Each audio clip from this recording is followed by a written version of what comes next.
안녕하십니까, 주식불류입니다. 전일 OCY와 부강약품의 양수도 계약 체결 공시가 나왔습니다. 저도 솔직히 좀 깜짝 놀랐는데요. 물론 이 OCY와 부강약품이 협력관계에 있는 부분이 있긴 있지만 전격적으로 양수도 계약 체결하면서 합병 공시를 발표를 했습니다. 자, 그렇다면 누구에게 과연 더 이익일까요? 자, OCI 부강약품 최대 주주로 등극 제약 바이오 사업 또 부강약품의 최대 김동현 회장과 특수관계인 보유주식 773만 주를 취득하면서 OCI는 부강약품 주식을 약 11% 보유하게 돼 최대 주주 지위를 확보하게 됐습니다. 이로써 이 OCI는 신사업 분야인 제약 바이오 분야 사업에 한층 속도를 낼 계획인데요. 이우현 OCI 부회장은 이번 부강약품 지분 투자를 통해 제약 바이오 연구개발 분야의 성장 기반을 마련했다. 그리고 유희원 부강약품 대표는 부강약품이 가지고 있는 신약 R&D 및 전략적 투자 역량에 OCI 글로벌 기업으로서의 노하우와 자금력을 합쳐지는 것이라 판단을 했다. 역시 합병할 때는 서로 좋은 얘기를 합니다. 그렇다면 이 OCI를 최대 주주로 맞은 부강약품 지분 매각 이유는 과연 무엇일까요? 자, 이번 양수도 계약에 눈에 띄는 점은 주식 중 일부가 국세 납부로 법원 공탁 상태라는 점. 국세 납세 담보는 상속세 또는 증여세를 여러 번에 걸쳐 나눠내기 위한 조건 중에 하나입니다. 자, 물론 내용은 이렇다 치지만 실례는 뭐다? 대주주가 어떻게 보면 상속 증여세를 낼 만큼의 자금력이 좀 떨어질 수 있다고 저는 생각합니다. 이런 케이스를 제가 증권회사 다니면서 회사 탐방을 갔을 때 꽤 여러 조건들을 봤기 때문에 그럴 가능성도 충분히 있다고 생각하고요. 자, 그리고 보시면 부강약품과 OCI 같은 경우는 오래전 협력관계가 있었다는 거죠. 비에노 바이오를 공동 합작을 하고 있으면서 친밀 관계가 있다 보니까, 자, 앞서 얘기했던 이 부강약품의 이런 지금 대주주가 상속 증여를 못 낼 만큼 좀 힘든 부분이 있을 수 있다. 그렇다고 보면 부강약품이 솔직히 말씀드려서 62년의 전통을 갖고 있는 회사입니다. 제약회사로만큼은 정말 좀 이따가 제가 재무제표 보면 이 부강약품이 어떻게 이 회사를 지켜왔는지 알 수 있습니다. 그래서 신약 R&D 전략적 투자 역량에 이 뭡니까? 이 전략과 R&D 이런 투자 역량은 있지만 자금력이 떨어질 수 있어요. 왜냐하면 R&D를 할 때 어떻게 됩니까? 엄청난 많은 자금력이 필요합니다. 물론 제3자 배정을 통해서 이렇게 받을 수도 있지만 차라리 그것보다는 일전부터 밀접하게 연결이 되어 있는 이 부강약품과 손을 잡고 공동 경영하는 것이 더 낫다는 판단에서 부강약품이 지분 매각을 했지 않을까 생각 들고요. OCI 같은 경우는 여러분들 너무나 잘 아시죠? 태양광 발전의 핵심 소재인 폴리실리콘 개발 및 제조 기업입니다. 그죠? 이 폴리실리콘 개발 및 제조 기업, 여기에 이제 농약, 시약, 반도체 2차전 등 고가치 첨단 소재 산업을 확대하고 있는데, OCI가 이번에 폴리실리콘 때문에 좋았을 때도 있지만 정말 어떻게 보면 10년간 엄청 힘든 시기를 겪었습니다. 그렇다 보니까 이 폴리실리콘 하나 갖고는 안 되겠다. 그래서 이 바이오 부분을 부강약품과 비에노 바이오 공동 합작을 했고, 여기에 더 시너지를 넓히기 위해서 OCI가 이번에 참 돈을 많이 벌었거든요. 그래서 이 자금력으로 이 부강약품을 인수하면서 새로운 신사업을 더 확대하겠다. 이런 두 가지 전략이 맞아서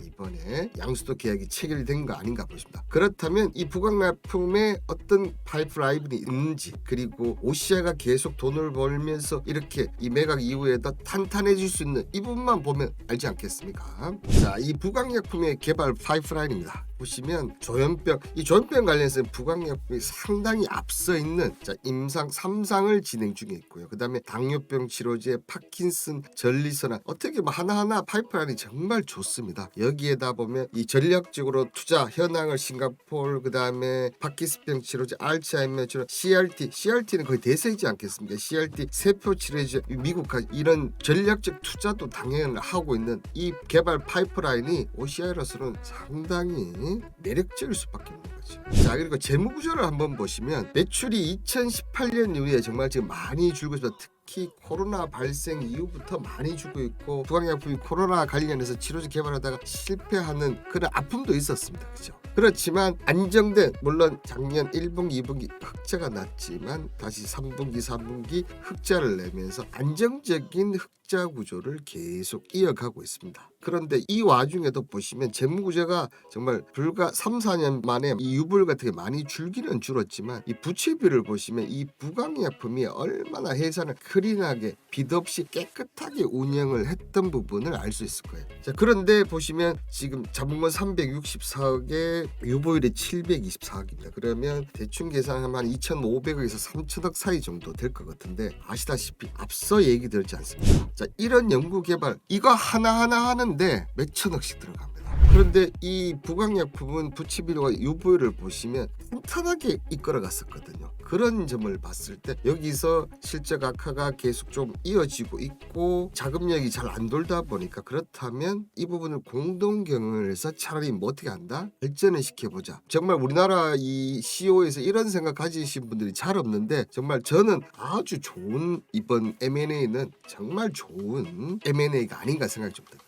자, 그렇다면 OCI를 한번 보시면 진짜 OCI 같은 경우는 10년 동안 정말 매년 적자 흑자 왔다 갔다 하면서 또 적자가 나면 한 번에 1,800억 8천억 진짜 엄청나게 났었는데요. 자, 이 10년간의 영업 손실을 단 한 번만, 물론 당기 순이익은 조금 다른 부분이 있지만 영업 이익 같은 경우는 10년의 영업 손실을 어떻게 다 단번에 해결했습니다. 언제? 2021년도 실적. 근데 2021년도 실적도 보시면 1분기보다 2분기, 2분기보다 3분기, 3분기보다는 3분기, 지금 매 분기마다 실적이 그냥 계속 늘고 있었습니다.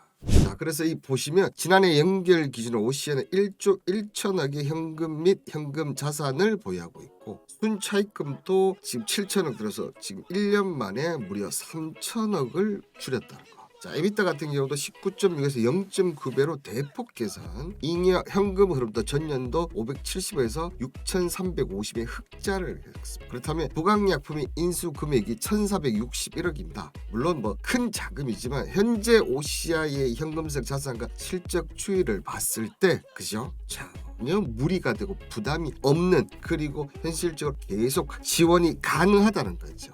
자, 잉여 흐름 차트와 순차입금 및 부채비율 흐름도 보시면 정말 많이 개선되고 있습니다. 자, 그런데 이 폴리실리콘 가격이 계속 올라오고 있었는데 특히나 어떤 시점부터 크게 올라왔냐면 바로 중국 전력량. 자, 중국과 호주의 이런 분쟁으로 인해서 중국의 전력난이 가속화되면서 이 중국 전력 문제 공급이 부족해서 자연스럽게 이 폴리시고 당연히 태양광. 저 근데 이게 좀 아이러니한 게요. 전일 LG전자 태양광을 축소를 했지 않습니까? 그 이유 중에 원자재 가격이 계속 올라온다고 했지 않습니까? 그 부분이 이 폴리실리콘 가격이 계속 올라왔다는 거거든요.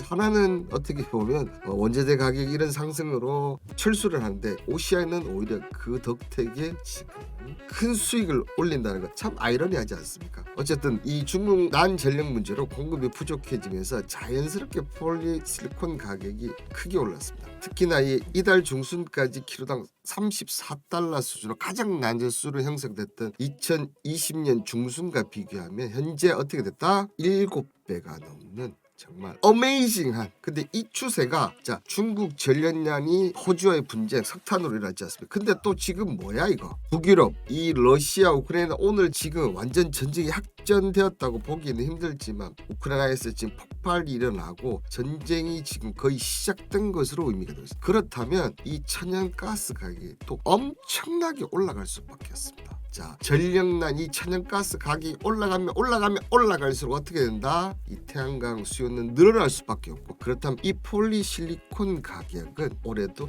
이 상승세를 계속 이어나갈 가능성이 확률이 거의 99.9%가 아닌가 그렇게 보입니다. 자, 이러한 점을 봤을 때 OCI가 갖고 있는 이 바이오의 개발 파이프라인, 여기에다가 이제 부족한 자금력을 어디에서 OCI에서 갖고 올 수 있고, OCI 같은 경우는 이 폴리실리콘이 지금 좋고 계속 이익은 창출될 거예요. 근데 우리 10년 동안 경험해봤지 않습니까? 그렇다고 보면 이 OCI와 부강약품은 서로 이번 M&A는 누가 더 이길까? 서로 윈윈이다, 이렇게 얘기를 좀 드리고 싶고요. 그리고 마지막으로 하나 더, 여러분 작년에 한번 보시 HMM이 실적이 정말 10년 만에 최고치 나오면서 주가가 엄청 어메이징하게 올랐습니다. 이 OCC 또한 10년 만에 영업 실적을 단번에 해소를 했는데 OCI는 지금 어떻게 됐습니까? 전혀 올라가고 있지 않습니다. 그렇다고 보면 이 OCI 지금 가격대가 상당히 매력적인 가격대가 아닌가 보이시고, 부강약품 또한 이 코로나 치료제 이후에 지금 바이오가 초몰락의 상태입니다. 그죠? 최근에 만 원까지도 한번 깨었던 이 부강약품, 지금 이 서로 윈윈을 하고 있는 이 두 주식 상당히 매력적으로 보인다, 이렇게 얘기를 드리도록 하겠습니다. 자, 현재 저는 그 닥터코인과 주식 분류 두 개의 채널을 운영하고 있고요. 이런 오늘 같은 방송 항상 우리 불사방 회원님과 얘기를 나누고 있습니다. 오늘 어쨌든 많이 힘드신 주식장 코인 시장인데 제 방송이 조금이나마 위안이 되었으면 좋겠습니다. 자, 모두 파이팅 하시고, 혼자 하실 때 힘드시죠? 그러시다면 아래 메일로 보내주시면 저와 함께, 그리고 우리 불사방 회원님과 함께 하시면 이 힘든 증시 조금 더 나은, 그리고 외롭지 않는 싸움을 하실 겁니다. 감사합니다.